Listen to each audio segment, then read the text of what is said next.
قیامت کے دن آپ کی قربانی آپ کے ساتھ کھڑی ہوگی۔ آج یہ حدیث ضرور سنیے۔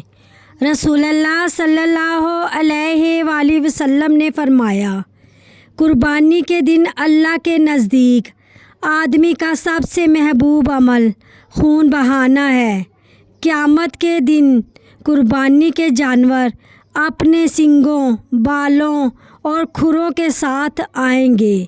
قربانی کا خون زمین پر گرنے سے پہلے قبولیت کا درجہ حاصل کر لیتا ہے، اس لیے خوش دلی کے ساتھ قربانی کرو۔ قربانی اللہ تعالیٰ کی بہت محبوب عبادت ہے جو خلاص اور خوش دلی سے ادا کرنی چاہیے۔